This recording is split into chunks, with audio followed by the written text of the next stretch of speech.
Gain the latest news from our experts in the field straight to your hands. Sign up for our weekly tech service where we provide quick and to-the-point videos, shot on site to help you plan your planting date, know when to scout and which diseases are present in your area, become aware of upcoming tech and new seed options, precisely time fungicide, insecticide, and chemical application for best financial returns, and much more.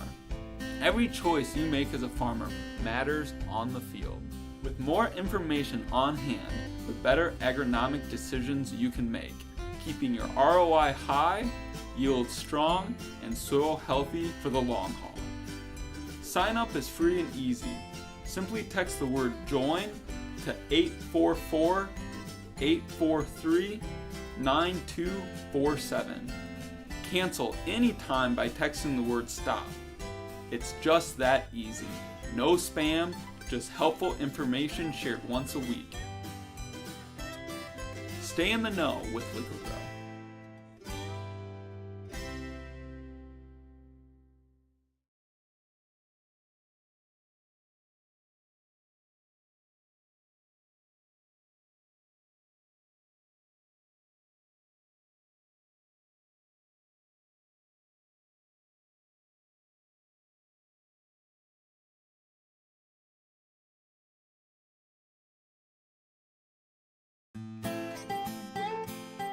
Gain the latest news from our experts in the field straight to your hands.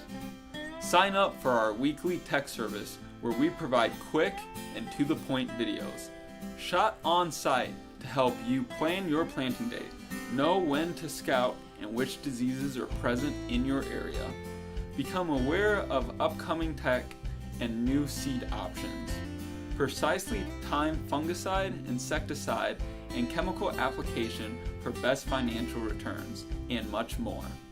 Every choice you make as a farmer matters on the field. With more information on hand, the better agronomic decisions you can make, keeping your ROI high, yield strong, and soil healthy for the long haul. Sign up is free and easy. Simply text the word JOIN to 844-843-9247. Cancel anytime by texting the word STOP. It's just that easy. No spam, just helpful information shared once a week. Stay in the know with Liqui-Grow.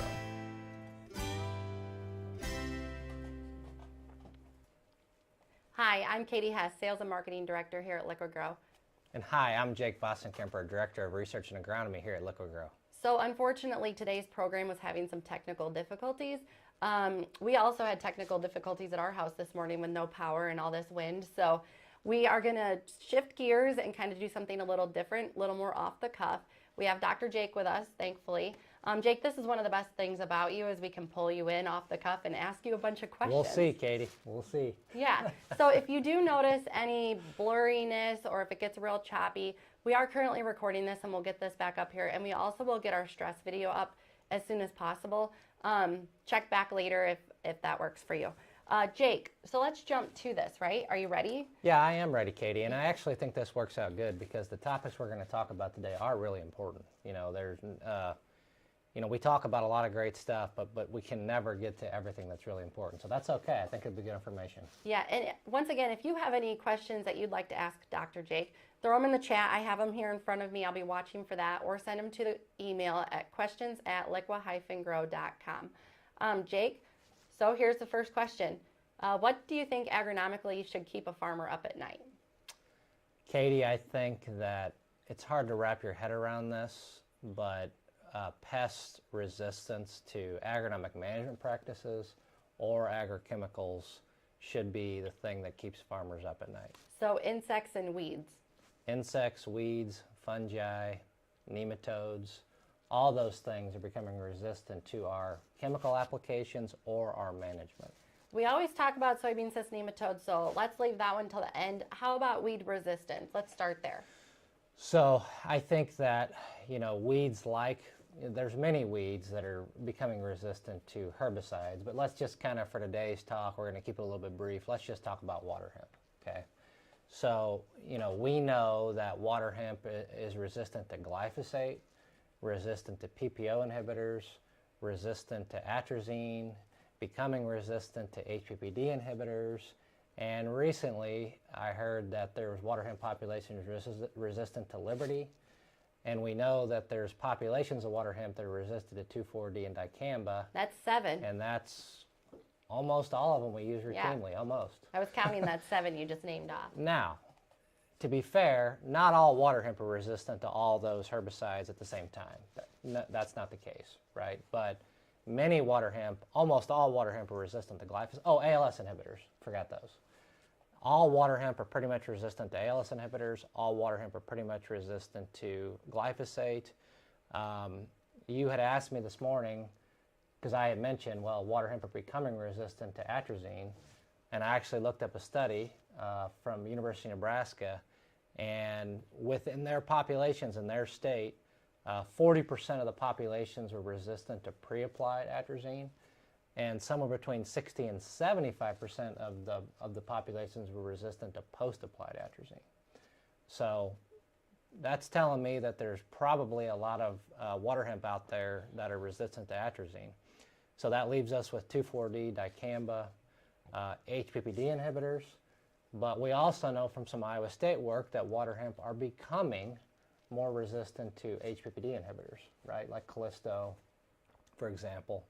So that leaves us with dicamba and 2,4-D and Liberty, right? So this should be a concern because there are no new herbicides in the near term, new sites of action that are going to help us out. And we've pretty much bred in about every trait that we can to make our crops resistant to herbicides, right? Okay, Jake, I'm going to pause you there. This is off the cuff. Let's see how good your knowledge is off the top of your head, right? Sure. For the folks at home, water hemp, why does it build resistance so fast? Well, it's a C4 plant, number one. Which means? Which means that C4 plants, they pump CO2 around an enzyme called ribisco, and basically you can look at it as they have a supercharger, like a supercharged diesel engine, or they pump carbon dioxide around ribisco, which is the main enzyme that fixes CO2 into sugar. Okay, so that just means they're super productive. Like corn is a C4 plant, soybean is C3. So think about how productive corn is relative to soybean, right? So that's the difference.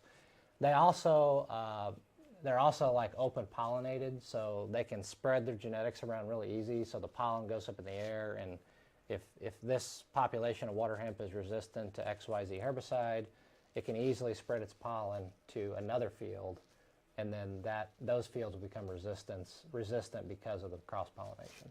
That's two of the main reasons why water hemp are so easily can become resistant to weeds or herbicides so easily. Okay, so are there any good options on the market? This sounds pretty doom and gloom on water hemp. What's your couple of quick go-tos? I think that, a lot of these studies that have confirmed resistance to XYZ herbicide are often done, not always, but oftentimes they're done alone. So when you're using an HPPD inhibitor, together with atrazine, together with an ALS inhibitor, when you stack these modes of action, you're going to find that, yes, you can still effectively control water hemp. So right now, stacking modes of action is really important to just make sure you get control of the water hemp. The other thing that, kind of recently has come to light is that there's an old herbicide. It's called, the new variant is called Tough. I don't think it was called, that's the trade name, Tough. I don't think it was called Tough in the 70s, but it's called Tough today. And it is, it's a photosystem 2 inhibitor, that's the same thing that atrazine is, but Tough uses a different site of action. So water hemp that are resistant to atrazine, for example, probably are not resistant to Tough because it's a different site, okay?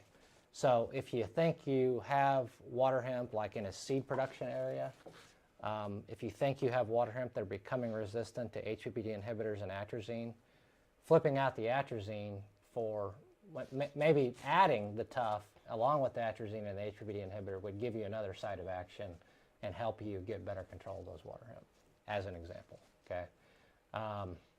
The other thing to think about would be, don't use 2,4-D and dicamba in your corn and then go and use it in your soybean too, right? Right. I mean, we got to think about saving the dicamba and the 2,4-D. Right, because just because you're switching crops doesn't mean we're switching Right. weeds. Yeah, I mean, so, right now 2,4-D and dicamba is an option in corn, and it's also now an option in soybean, so we just need to be careful about now not using that repeatedly.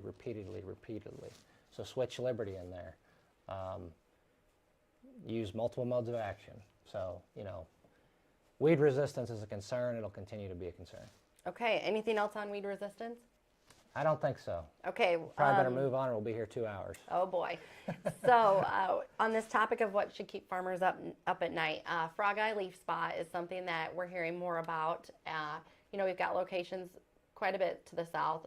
Sometimes that's kind of a southern thing. Yeah. But it seems to be creeping up. Would you say it gets up to Interstate 80 now? Oh yeah, it can. I mean, so frog eye leaf spot for us is a 1 in 3 year thing, right? I mean, so it's not every year, but the problem is, Katie, when we get it, it tends to hurt soybean yields pretty good because soybean breeders at this latitude, that's not on the top of their radar. Right. They're not focusing on resistance to frog eye leaf spot because it's not an every year issue in Iowa, right? So just to remind Even the in folks, northern Illinois, though, if you get up to like 80 or so, we never really saw it. Yeah, I mean, it's not an every year deal. I've seen it since I've been here on a couple different occasions for sure. I mean, like when I say see it, it was here and fairly bad on a couple different occasions, but only a couple times.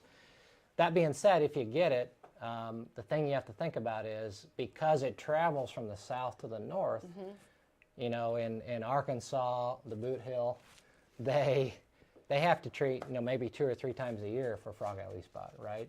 And because of that, those frog eye leaf spots, the fungi has become resistant to strobilurin fungicides.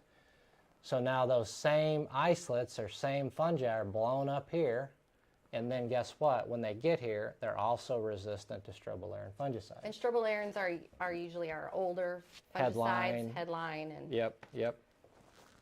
we've kind of moved past just having that one single active ingredient fungicide anyway, in most of our correct. cases. But the problem is, okay, you're right. You hit the nail on the head. We've moved past just having a strobilurin fungicide, right? Well, in the south, okay, now they're using a strobilurin and a trizol. Well, what's all the pressure on now? It's on the trizol. So that means that, probably not before too long, if it already isn't happening, there's going to be resistant to trizol-based fungicides for control of frog eye leaf spot. So there was recently a talk by a plant pathologist at Iowa State, and basically his suggestion is we need to be using a fungicide with 3 modes of action. I was just thinking SDHIs in the back of my head. Yes. We need to be mixing that in. Because if we know the frog eye that are coming up here are strobilurin resistant, and we know that trizol resistance might be building, we're going to make it worse by just using a fungicide with a strobilurin and a trizol. So we need to be using fungicides with 3 modes of action to help stop the resistance buildup. Examples of those would be Delero Complete has 3 modes of action, Pro has 3 modes of action, Marvis Neo has 3 modes of action, Revitech has 3 modes of action, if you can get it. The other kind of out-of-the-box thinking idea would be use a fungicide like Preaxor, for example, right? It's a 2 mode of action fungicide. But Come then back with a second trip. Well, tank mix it with a propiconazole. So just add a propiconazole to it. You could probably get Preaxor at this point in time relatively reasonably priced, I would assume. Well, this is where working with one of our Liqui-Grow sales reps is going to be beneficial because they know the modes of action. Yep. They know the diseases out there. Yep. They're a great asset to you in the field. When it comes to all this stuff that we're really getting into today, that's when having trusted partners are really important. And we talk about this every Monday morning. We have a conference call and we talk about different agronomic topics, right? So they know this stuff. So going back to the original part here on the frog eye leaf spot, for those of us that are up around 80, you can tell the difference that I'm from north of 80 or from south of 80 because I don't know if it's Boot Heel or Boot Hill still to this day. But how bad can frog eye leaf spot get, And are we going to see the severity in places like Mount Pleasant and Morning Sun and Roseville and Oh, Toledo, yeah, our southern spots? I saw it in Tipton a couple years ago. I saw it in DeWitt a couple years ago.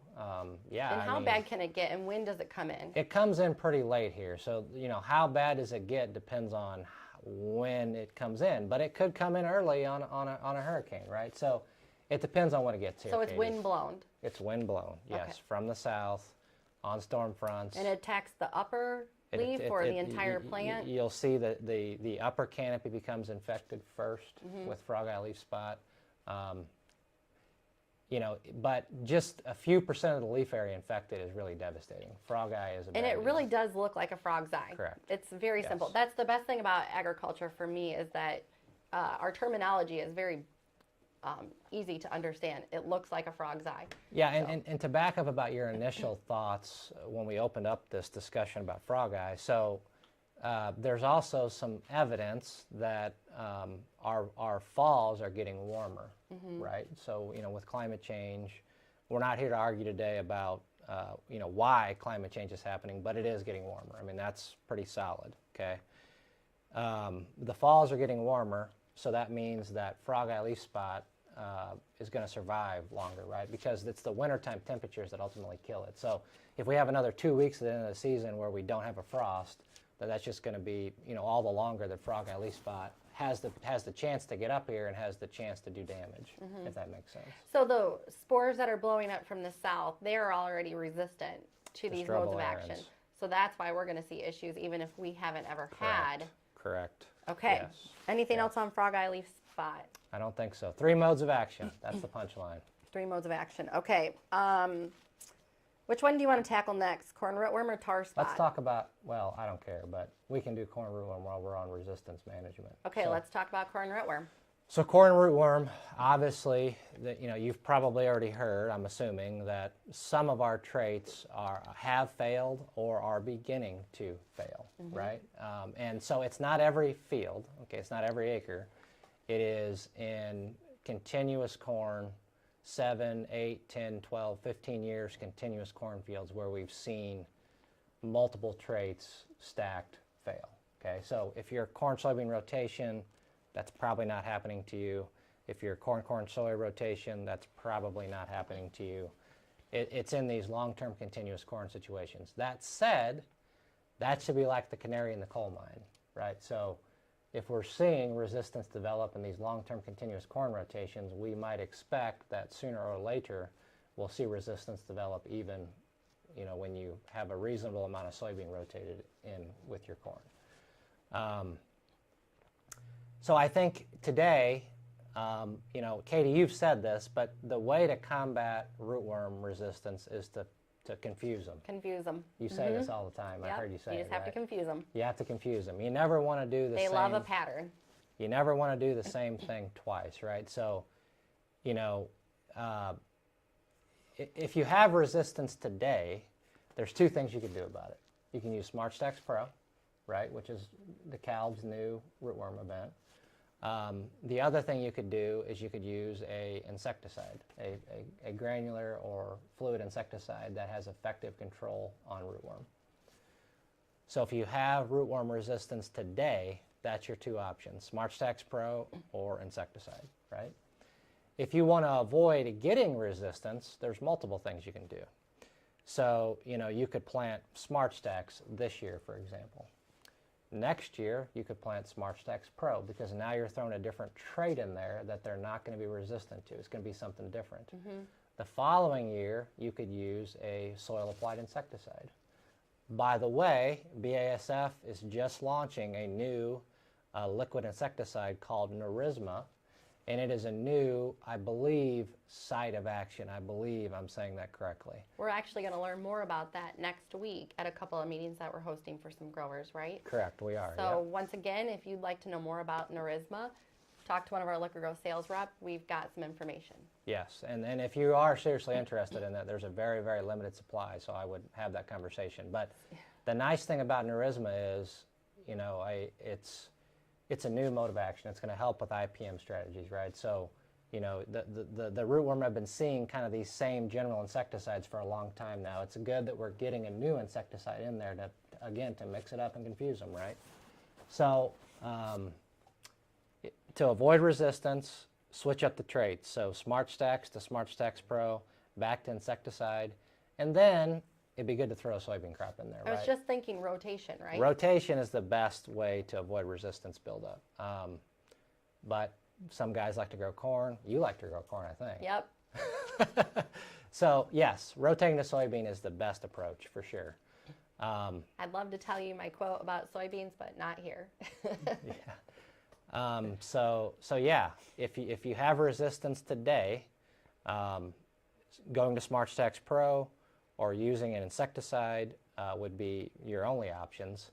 To avoid resistance, it's switch up the traits. So maybe go from Smart Stacks Pro to back to Smart Stacks to Nerisma, which is an insecticide, or a different granular or fluid insecticide that has effective control on rootworm. Then soybean would be another option. You know, Jake, that's a lot to remember, right? Year over year with all these farms that we've got on our books. But our Liqui-Grow sales reps do a great job of keeping track of these records. So if you are trying to change your pattern up, you know, be talking to your rep, making sure they're writing this stuff down so that when you come back the next year, they can say, oh yeah, you did this and we did this and we're going to do that. You know, have this plan. Yep, and Katie, that's right. This is a long game strategy. You need to be thinking about the long game. And well, farming is a long game. farming is a long game. And the other thing to think about is, like, when you rent a new piece of ground, what information can you get about past management, you know? Okay, this is off the cuff again, but we have things like Pattern Ag now that can do some of this testing for us. So if you Yep. are renting a new farm, is this a Yep. good option Yep. for you? Right, yep. I mean, so if you want to know what the historical rootworm pressure was and you have no record or no way to know what the rotation was, one thing you could do is you could sample for the presence of rootworm DNA, and they can basically relate that to what the population might be, right? So that's a great point. And I also want to just kind of add, while we're talking about this, Katie, you know, this isn't just like a scare tactic so, you know, a resistance doesn't develop. The point that needs to be made is that resistance doesn't happen overnight, right? So, you know, you don't know you have rootworm resistance until your cornfield blows down. Right. But the thing about it is that you've probably been losing yield slowly over the last 5 years. Because, you know, the first year you had resistance, maybe 20% of the population were resistant, but guess what? They were chewing on roots. And yeah, maybe that field was 5 bushel off, but maybe it was the field or the hybrid or the weather, who knows, right? The next year, maybe it was 10 bushel off. And maybe you noticed that 10 bushel, maybe you don't. But by the third or fourth year, you might be asking your question, that field's kind of been off. What's going on? And then the 6th year, your corn blows down. So it's hurting you before you realize you have a problem. So that's why these tactics of avoiding that resistance buildup can make you money today, because you are losing yield while resistance is building. You may just not know it. Jake, I'm smiling because the one thing we have going for us in this whole situation is rootworms are lazy. They're squatters. I say it all the time. So if you have a problem, it's probably right there. You know, we get worried that they move, but if life is good for them, they're not going very far. If they can figure out what's going on, life is good, they don't move very far. Right, and that's what makes, that's a great point, Katie, and that's what makes weed resistance, particularly something like water hemp, different than rootworm, because weed resistance can spread via pollen to herbicides. Rootworm resistance tends to develop and stay in a relatively small area. Right. So you can do something about rootworm resistance development on your farm. And I noticed that this last year because we did a rootworm study and we had like 21 different fields that we walked, and we would find some isolated incidences where it was rather bad, but widespread, you know, it was not everywhere. Sure, yeah. So that was Yep. great to be able to see. Yep. So I don't want to go completely off topic here, but we did have a question come in. Also, if you cannot submit your questions, send them to your Liqui-Grow reps. We're getting them through text now too. I think I'm blaming the wind on this whole thing. But you know, I don't care for high wind. Okay. They watched the strip till yesterday and they have this question. Would applying all of your nutrients in a narrow band discourage root growth and vigor, since the plant will find it closer and not grow? And then does that have any risk to your standability?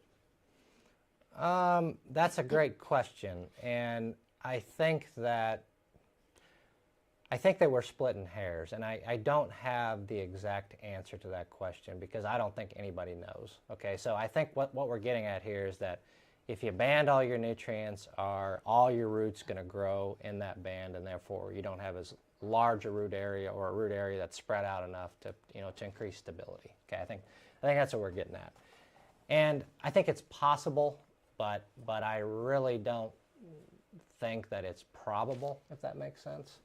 I think lodging is much more related to saturated soils, soil texture, hybrid, tillage than it is to nutrient placement. So nutrients versus moisture, soil moisture might have a bigger play on that. Soil moisture, soil texture, tillage, hybrid, those are all going to play much larger effects on standability than the way you place your fertilizer. And hybrids have specific root makeup and Sure. architecture. Sure. See, that's why Sure. you're the expert. Could it potentially have an effect? Maybe, but I don't think it's likely nor to have a huge effect. I guess I'll do a video on that here before spring. Just soil architect. Could do that. Okay, thanks. Great question though, whoever asked it. Okay, excuse me. All right, so we did corn rootworm, so tar spot. And I was afraid that we were going to have not enough topics for the time that we have, but we got to get going here, Jake. Yeah, I agree. Yeah. So tar spot. Yes. Every winter meeting we go to, we hear about it. Especially when we get to some of our fringe locations. I don't want to call them fringe like they mean any less, but fringe from where the tar spot epicenter began, right? They're starting to see a lot more tar spot, maybe here locally to Quad Cities. I grew up in DeKalb County, Illinois. We've seen it over there even before that. They're starting to see it now. So tar spot, what's your just quick little go-to on that? It's interesting you say the fringe geographies because when we first started seeing it in the Quad Cities area. We were the fringe. Yeah, I was talking about it on our fringe, the fringes of our area, and people were kind of looking at me like, what are you talking about? Like, this isn't a problem. Well, it is now. So yeah, I mean, 5 minutes on tar spot. Tillage is not effective because the spores are so mobile. So don't think that you're going to control it with tillage. Hybrid resistance is, I think, a guess at best at this point. So I mean, your seed representative would know more than I on hybrid resistance, but generally speaking, as a general comment, we don't have a good handle on hybrid resistance yet. So generally speaking, I wouldn't count on that being a huge help. So rotation isn't all that effective either because, again, the spores move so rapidly. So let's say you had soybean planted in a field. You probably didn't have that much tar spot inoculum in that soybean field, but it's going to blow in from the neighboring corn-on-corn field easily because the spores are so mobile. And that's why it spreads so fast. So for that reason, tillage isn't all that effective. Crop rotation isn't all that effective. Varietal resistance is at this point. That will at some point in time be a huge help. So that leaves fungicides, right? So fungicides can be pretty darn effective on tar spot. The thing that's difficult though is that, when do you apply specifically for tar spot? And with the lack of any other information to help you make that decision, it should be that VT timing. I was just thinking that, these pre-tassel fungicides or right at tassel fungicides that we're using today have become so popular very quickly because of tar spot. Right, and without having any other information, apply at VT R1 for tar spot as well. And then scout again. And scout again. And you've got to you've got to be really looking at with your pencil at your paper at that point, right? Because it's about, you don't want to have your gut feel and it's very emotional. Do we have to spray twice? That's what I'm getting at, right? Right. But if you look at your pen to your paper and you say, yeah, economically, this is going to make sense for me. Pulling the trigger twice, is that a thing? I think, in some cases? I think on average, it's probably not worth planning on spraying twice on average from an economic point of view. Now that being said, if you do plan on applying twice, that's your personal prerogative. Perhaps it's a risk reduction thing for you, and I, to some extent, understand that. And at this point, we're probably talking east of here. Where it could be where bad, it's a lot where there's worse. a lot more inoculum, yes. So if you're planning on spraying twice, then I would probably go with a V12, V15 application timing, followed by like an R3 or milk stage application, okay? And that's more finessing and saying that you're out scouting and looking at these acres. And Well, I'm just saying if you plan on making 2 applications and you're not going to scout, one should be earlier to protect the seed setting period, and one should be later to protect the seed filling period. So Okay. V10 to V15 would protect the seed number determination period. Our 2.5 to 3, milk to early dough would protect the seed filling period. you always talk about the latent period of tar spot. Yes, it's about, I think, roughly 20 days. What does a latent period So mean? the latent period means when you see it, the plant got infected roughly 20 days before you see it. Okay. So the other thing I'm going to say on tar spot is there's an app called Tar Spotter. Is the app perfect? No, it's not perfect. But what it is it's basically a weather model. It's keeping track of the weather for you, okay? And it's trying to predict when we're going to have the weather for tar spot development. I've been kind of watching that thing for the last couple of years. I think it provides reasonably good information. It's not always right, but I think it provides reasonably good information. And if you want to try to time a fungicide application, it's either going to be intensive scouting or it's going to be using the Tar Spotter app. Okay. If it is choppy on your end, we recognize that. We're having some internet issues. I'm blaming it on the wind. So check back later. We will upload this and it'll be less choppy at that point. Jake, we had a question come in from a farmer. What's your best recommendation for ALS and glyphosate resistant giant ragweed? ALS and glyphosate resistant giant ragweed. And it doesn't say if it's for corn or for soybeans. So in corn, that's pretty easy because we have 2,4-D, dicamba, HPPD inhibitors. In soybean, let's see, we got ALS resistance and glyphosate resistance. In soybean, you've got still use dicamba. Well, now you can use dicamba or 2,4-D. So that's a great option. Liberty's probably not going to be super effective. I would probably plant, enlist or extend beans, and the 2,4-D and the dicamba ought to clean it up. Go early. Yes. Yes. Okay. Winter temperatures and bugs. I was talking to you about this last week. We have some warm weather, then it gets cold, and I see some bugs emerge, and then, we see some flies flying around, and then pretty soon they're dead. Are we killing bugs with these weather patterns we're having? I'm not going to get too in detail about the specifics of the weather we've had because, as tomorrow. We're going to have a whole talk tomorrow about the weather and the weather outlook, which was really good, by the way. It was really good. I'm glad that we, Justin, right, Gleason? Dr. Justin Gleason, yeah, he's good, I think, and he's newer to the state, and he did a nice job. But anyway, I'm not going to get into the details, the extreme details on the weather, only to say that November and December were relatively normal when it comes to temperature. It didn't feel like that probably, but we had that real cold snap, and that's what made the temperatures probably average out normal. But January and so far in February have been quite above normal, like 4 to 5 degrees above I know. normal. I bought a new winter coat this year, and I was super excited to wear it, and I've worn it like 3 times. So it's definitely been warmer. You don't count on that. I'm good. You've been with wearing the warm. yours since I'm good with the October. warm weather. I don't like the cold. I mean, it's been know. great. But no, so since it's been warmer on average, particularly in January and February, that could mean some insects will be worse potentially in the 2023 growing season. Off the cuff, I think about stink bugs. Stink bugs, winter survival is dependent on winter temperatures. I think about bean leaf beetle. Bean leaf beetle survival is dependent on winter temperatures. Maybe corn rootworm, although generally speaking, winter temperatures don't have a big effect on their overwintering survivability. particularly given we had a dry fall. They probably laid eggs plenty deep in cracks. I just don't think that I just don't think that the winter we've had is going to dictate rootworm survivability that much. It's talked about some, but I don't think it's going to have a big effect. What about all the rain that we have in the spring or even this winter? You know, usually it's snow.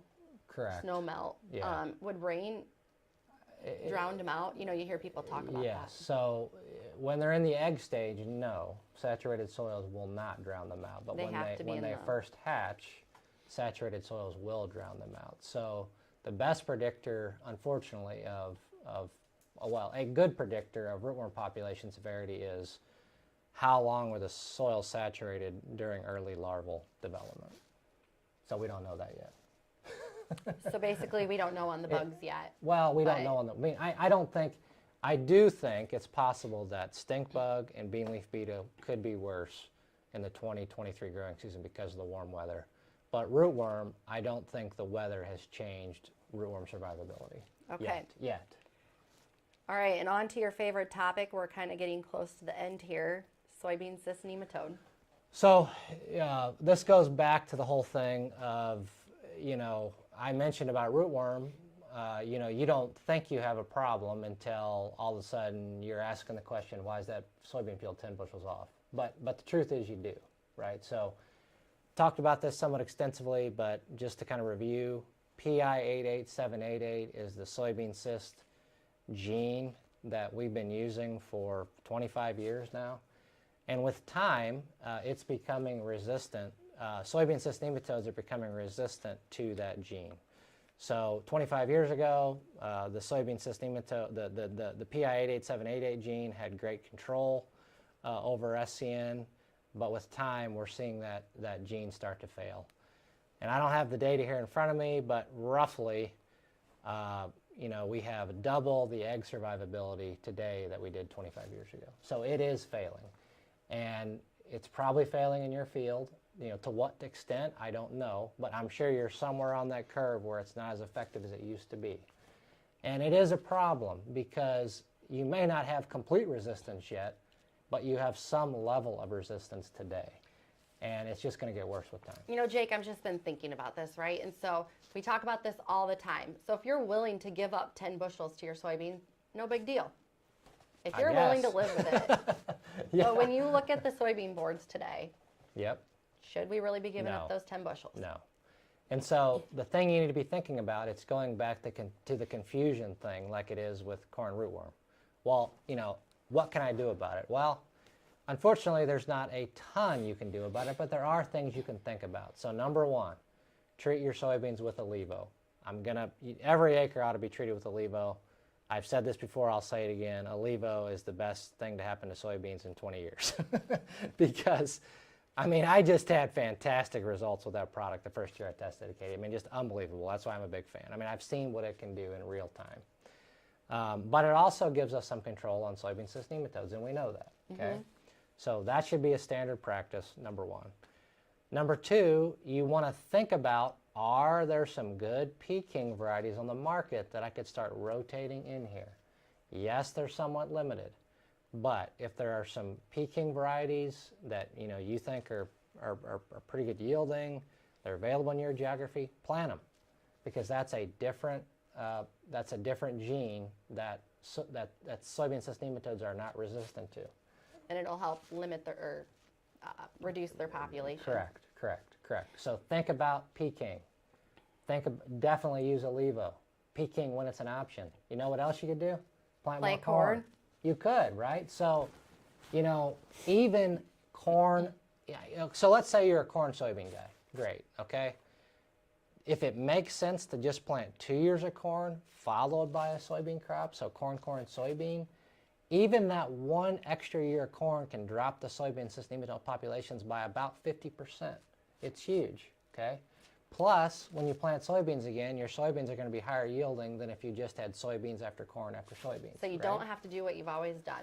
You don't have to do what you always done. Because that's what the bugs really know. The truth is, the economics folks have shown in a lot of different publications that the most profitable, and it depends on the markets, it depends on a lot of stuff, but over a 10-year period, 15-year period, A corn, soybean rotation is the most profitable crop rotation in the upper Midwest.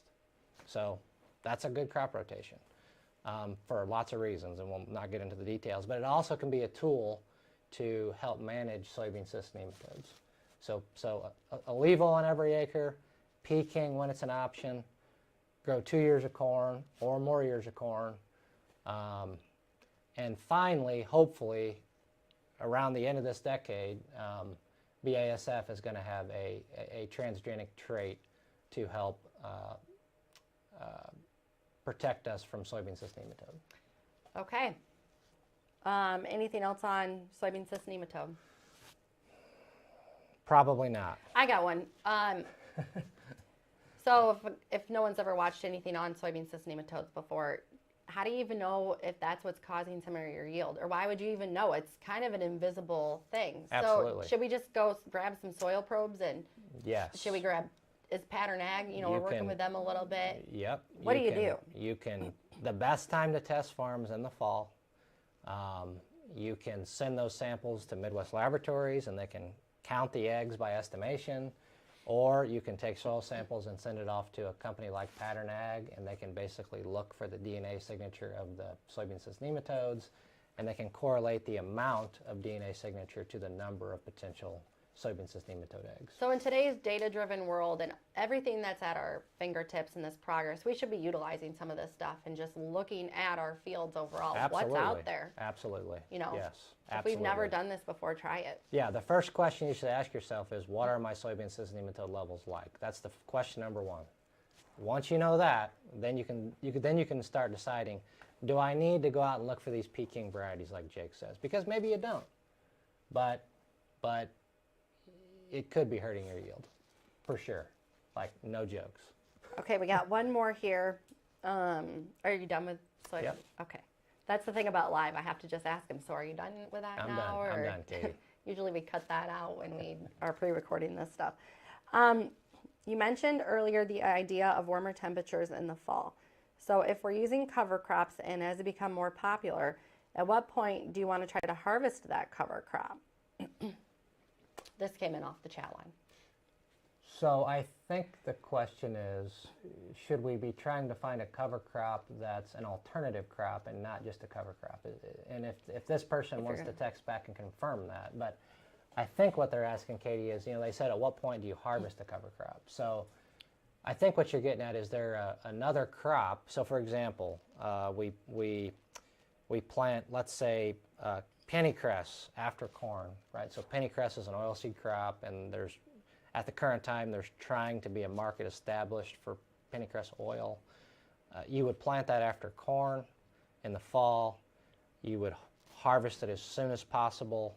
And try to plant soybeans? Into June, early June. And this is kind of these are a lot of the questions I have, is when can you get that stuff harvested? Because that's really important. And then you plant soybeans. Today, right? Jake, is it where we live in this upper Midwest? I know that Liqui-Grow, we've got, we basically cover from Minnesota down to Missouri. So this is a general topic here.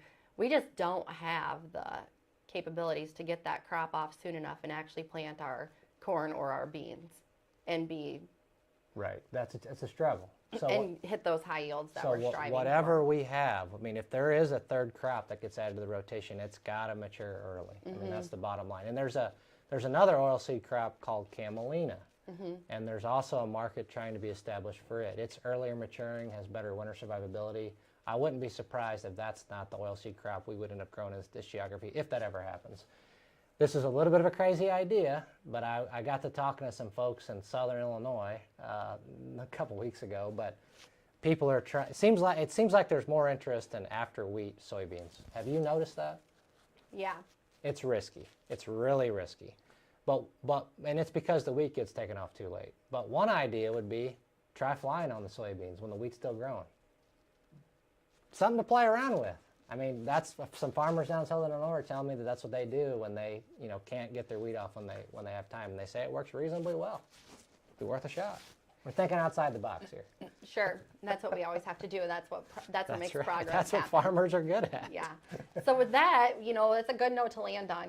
That's what makes progress happen. Trying these things and doing things we haven't done before. Because if we don't do that, how are we ever going to know? Yep.